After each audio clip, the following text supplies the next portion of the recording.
Good morning, students. Today we will start our first political lesson, Constitution, why and how. And at first, we will start about the meaning of Constitution. Constitution is made from constitute word. Constitute word जिसको हम हिंदी में गठित करना बोलते हैं। तो constitution word जो है ये कॉन्स्टिट्यूट वर्ड से बना है जिसका हिंदी मीनिंग होता है गठित होना। It is a Latin word और ये कौन सी लैंग्वेज से लिया गया है? लेटिन लैंग्वेज से लिया गया है। तो सबसे पहले हम जानेंगे कि भाई जो कॉन्स्टिट्यूशन है इसका जो फर्स्ट फंक्शन होता है वो क्या होता है, या हम कॉन्स्टिट्यूशन को किस तरह से डिफाइन करेंगे इसके बारे में आज जानेंगे। तो इसमें दिया गया है कि what is the first function of constitution, कि कॉन्स्टिट्यूशन का फर्स्ट फंक्शन क्या होता है, या हम इसको किस तरह से डिफाइन कर सकते हैं। The first function of a constitution is to provide a set of basic rules that allow for minimal coordination amongst members of a society। तो इसका कहने का मतलब क्या है कि जो कॉन्स्टिट्यूशन है उसका फर्स्ट फंक्शन यही होता है कि वो provide a set of basic rules, के बेसिक रूल जो होते हैं उनका एक सेट जो है वो हमें प्रोवाइड करे, जिसके कारण क्या होता है, कोऑर्डिनेशन बनता है, एक समन्वय स्थापित होता है किसके बीच, हमारी सोसाइटी के जो मेंबर्स होते हैं उनके बीच एक कोऑर्डिनेशन बना रहे।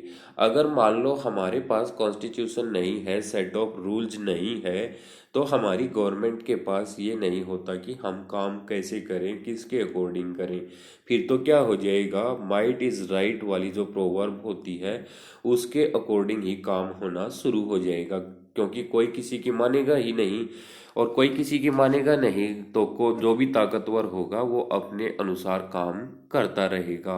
तो इसलिए मैं कह रहा हूँ कि जो माइट इज राइट वाली जो पॉलिसी है वो यहाँ पर लागू हो जाएगी।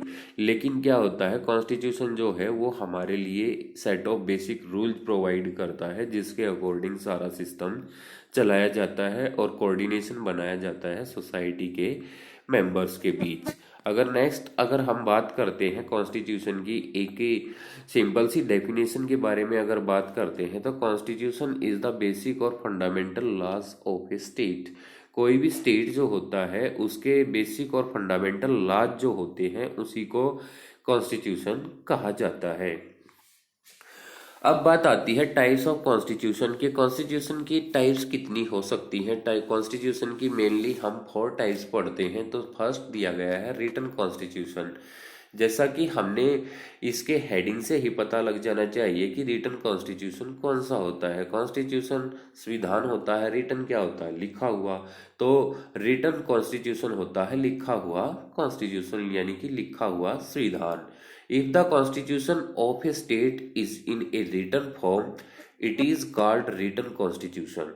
तो इसमें क्या होगा, रिटन कॉन्स्टिट्यूशन की को अगर हमें डिफाइन करना पड़ जाए तो रिटन कॉन्स्टिट्यूशन क्या होगा, अगर कोई भी कॉन्स्टिट्यूशन जो है वो रिटन फॉर्म में होगा, लिखा हुआ होगा, तो उसको हम रिटन कॉन्स्टिट्यूशन बोलेंगे। और इंडिया और यूएसए जो है इसका एक एग्जाम्पल हो सकता है। वैसे तो बहुत सारे कंट्रीज हैं जिनका रिटन कॉन्स्टिट्यूशन है। उसके बाद आता है अनरिटन कॉन्स्टिट्यूशन। अनरिटन कॉन्स्टिट्यूशन क्या है? If the constitution of a state is an unwritten form. अगर किसी भी स्टेट का कॉन्स्टिट्यूशन अगर अनरिटन फॉर्म में दिया गया है, अनरिटन फॉर्म मतलब जिसको लिखा नहीं गया है, तो उसको हम क्या बोलेंगे, अनरिटन कॉन्स्टिट्यूशन बोलेंगे। इसका एग्जाम्पल हम ब्रिटेन का कॉन्स्टिट्यूशन मान सकते हैं, क्योंकि वहाँ जो कॉन्स्टिट्यूशन है वो रिटन में नहीं है, वहाँ की जो कस्टम्स हैं, परंपराएं हैं, ट्रेडिशन वे से वहाँ पर काम किया जाता है। ट्रेडिशनल वे जो होता है यानी कि जो परंपराएं होती हैं वही वहाँ के कानून बन जाते हैं। उसके बाद आता है रिजिड कॉन्स्टिट्यूशन। रिजिड कॉन्स्टिट्यूशन क्या होता है? रिजिड का मतलब होता है कठोर, कठोर संविधान। कठोर संविधान का मतलब क्या होता है कि भाई जिसमें कठोरता दिखाई जाए, रिजिड बनाया जाए, रूल को रिजिड किया जाए। तो इसमें क्या दिया गया है, if the constitution of a state can not be amended easily, कि किसी भी कॉन्स्टिट्यूशन में अगर अमेंडमेंट जो संशोधन है वो आसानी से नहीं किया जा सकता, तो उसको हम क्या बोलेंगे? Rigid constitution. तो रिजिड कॉन्स्टिट्यूशन क्या होता है? जिसमें बदलाव करना बहुत मुश्किल होता है, it is called rigid constitution. इसके बाद आता है फ्लेक्सिबल कॉन्स्टिट्यूशन। फ्लेक्सिबल कॉन्स्टिट्यूशन कौन सा होता है? फ्लेक्सिबल का मतलब होता है लचीला।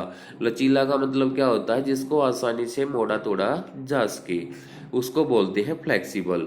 तो ये बिल्कुल उल्टा होता है किसका? रिजिड कॉन्स्टिट्यूशन का। If the constitution of a state can be amended easily, कि यदि किसी कॉन्स्टिट्यूशन को आसानी से अमेंड किया जा सके, यानी कि उसमें संशोधन आसानी से किया जा सके, तो उसको हम फ्लेक्सिबल कॉन्स्टिट्यूशन बोलते हैं। इंडियन कॉन्स्टिट्यूशन जो है वो फ्लेक्सिबल और रिजिड कॉन्स्टिट्यूशन दोनों तरह का माना गया है, क्योंकि यहाँ पर अमेंडमेंट करना आसान भी हो सकता है और मुश्किल भी होता है। आसान करना मतलब क्या होता है कि भाई जो मॉडर्न एस्पायरेशंस हैं और वर्किंग ऑर्गेनाइजेशन जो है उनकी नीड्स के अकॉर्डिंग उसमें अमेंडमेंट किया जा सकता है, लेकिन अमेंडमेंट करना, कहना और करना बहुत ही मुश्किल होता है। यानी कि अमेंडमेंट करने की बात आती है तो ये नहीं होता कि भाई एक इंस्टीट्यूट कोई भी अमेंडमेंट कर देगा, तो उसके लिए हमारी जो पार्लियामेंट है, पार्लियामेंट के दोनों हाउसेज जो हैं वो उनकी परमिशन लेनी जरूरी होती है। और जो हमारे प्रेसिडेंट होते हैं, प्रेसिडेंट के अकॉर्डिंग भी उनसे परमिशन लेनी होती है। तो इस तरह से कई जो स्टेप हैं उनको लेकर के हम अमेंडमेंट करते हैं। तो इंडियन कॉन्स्टिट्यूशन जो है उसमें फ्लेक्सिबल और रिजिड दोनों तरह की जो तरीके हैं वो दिखाई देते हैं। तो ये फ्लेक्सिबल कॉन्स्टिट्यूशन और रिजिड कॉन्स्टिट्यूशन में हम इंडियन कॉन्स्टिट्यूशन को भी शामिल कर सकते हैं। तो अब हमने कॉन्स्टिट्यूशन के बारे में पढ़ा। कॉन्स्टिट्यूशन जो है, इस वीडियो में हमने क्या पढ़ा है कि जो कॉन्स्टिट्यूशन है वो किस वर्ड से बना है? कॉन्स्टिट्यूट वर्ड से बना है। किस लैंग्वेज से लिया गया है? लैटिन लैंग्वेज से लिया गया है। उसके बाद हमने कॉन्स्टिट्यूशन की डेफिनेशन के बारे में पढ़ा है कि कॉन्स्टिट्यूशन की डेफिनेशन क्या थी। तो कॉन्स्टिट्यूशन की डेफिनेशन जो थी वो क्या पढ़ी थी हमने कि कॉन्स्टिट्यूशन क्या होता है? कॉन्स्टिट्यूशन होता है सेट ऑफ बेसिक रूल्स होता है that allows for minimal coordination amongst members of a society. या फिर हम अदर वर्ड्स में ये बोल सकते हैं कि कॉन्स्टिट्यूशन इज द बेसिक और fundamental laws of a state. उसके बाद हमने टाइप्स ऑफ कॉन्स्टिट्यूशन के बारे में पढ़ा। तो टाइप्स ऑफ कॉन्स्टिट्यूशन हमने कितनी पढ़ी?